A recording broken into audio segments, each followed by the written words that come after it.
Hello everyone, मैं हूं doctor Ashwini गौरव, director orthopaedic और जॉइंट रिप्लेसमेंट डिपार्टमेंट, जीवन दान हेल्थ, पटना। एक सवाल जो हर एक व्यक्ति जिसको नी रिप्लेसमेंट कराने की सलाह दी गई है उसके मन में आता है कि नी रिप्लेसमेंट कराने के बाद डिस्चार्ज तक हॉस्पिटल में क्या क्या प्रक्रियाएं होती हैं। तो आज के इस वीडियो में हम लोग डिस्कस करेंगे कि नी रिप्लेसमेंट के बाद हम लोग क्या क्या प्रोसेस करते हैं और रिकवरी तक का क्या शेड्यूल होता है। और मैं आशा करता हूँ कि ये आपकी एंजाइटी को और आपको कम करेगा और डेफिनेटली आपको इसको सर्जरी के लिए बेहतर प्रिपेयर करेगा। तो आइए शुरू करते हैं हम लोग इस वीडियो के साथ। नी रिप्लेसमेंट सर्जरी जब कंप्लीट हो जाती है तो हम लोग पेशेंट्स को ओटी से पीएसयू में शिफ्ट कर देते हैं। पीएसयू यानी कि पोस्ट एनेस्थीसिया केयर यूनिट। कई लोग इसे समझते हैं कि हम लोग पेशेंट्स को आईसीयू में शिफ्ट कर रहे हैं, पर ये आईसीयू नहीं होता है। ये एक जनरल केयर यूनिट होता है जहाँ पर हम लोग पेशेंट्स के वाइटल्स यानी कि ब्लड प्रेशर, पल्स रेट, सैचुरेशंस इत्यादि को हम लोग मॉनिटर करते हैं इमीडिएटली आफ्टर एनेस्थीसिया। जब तक एनेस्थीसिया का इफेक्ट है पैरों में और वो चला नहीं जाए, तब तक हम लोग पेशेंट्स को मॉनिटर करते हैं कि वो कंफर्टेबल हैं और उनके वाइटल्स स्टेबल हैं या नहीं। तो जब पीएसयू में शिफ्ट करते हैं हम लोग पेशेंट्स को, तो जो नर्सिंग स्टाफ होता है उन्हें पहले से इंस्ट्रक्शन दी जाती है कि किस तरीके से पेशेंट को पोजीशन करना है बेड में, पैर को एलिवेट करके रखना है।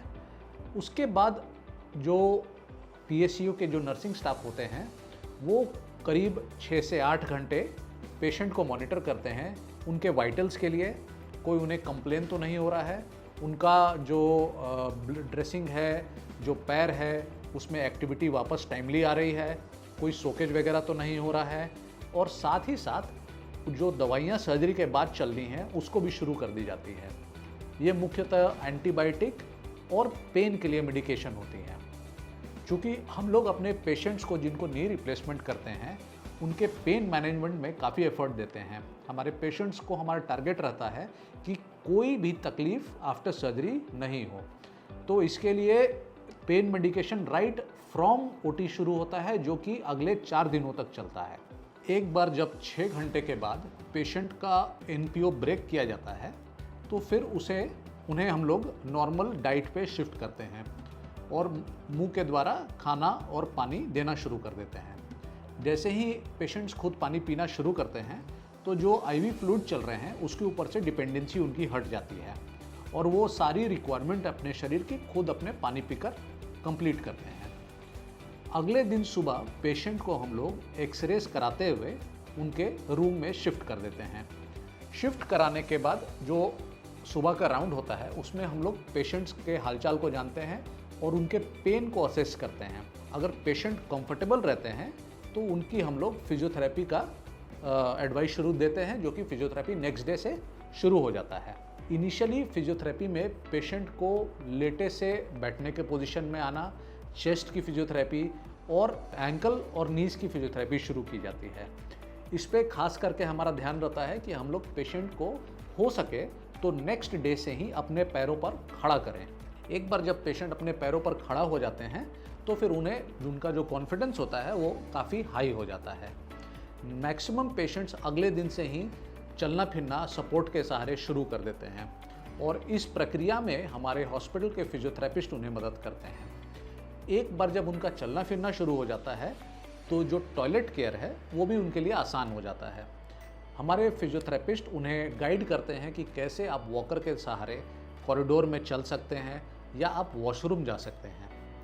ये जो फिजियोथेरेपी का प्रक्रिया है ये अगले 4 दिनों तक चलता है। नेक्स्ट डे यानी कि दूसरे दिन सर्जरी के एक पहली ड्रेसिंग की जाती है सर्जरी के बाद। ये फर्स्ट पोस्ट ऑपरेटिव ड्रेसिंग होती है। इसमें जो पुराने जो ड्रेसिंग्स होते हैं जो सर्जरी के दौरान लगाए गए हैं उन्हें बदलकर एक लाइटर यानी हल्का और एक फ्रेश ड्रेसिंग चेंज कर दिया जाता है। इसी समय वुंड का इंस्पेक्शन भी किया जाता है और अगर कोई किसी पेशेंट को कोई सोकेज वगैरह है तो उसको क्लीन किया जाता है। ये फिजियोथेरेपी फिर इमीडिएटली आफ्टर ड्रेसिंग शुरू हो जाता है और आफ्टर ड्रेसिंग फिजियोथेरेपी आसान भी हो जाता है क्योंकि पट्टियाँ हल्की हो जाती हैं। इसी दौरान दवाइयाँ जैसे कि एंटीबायोटिक, पेन मेडिकेशन, गैस की दवाइयाँ वगैरह चलती रहती हैं।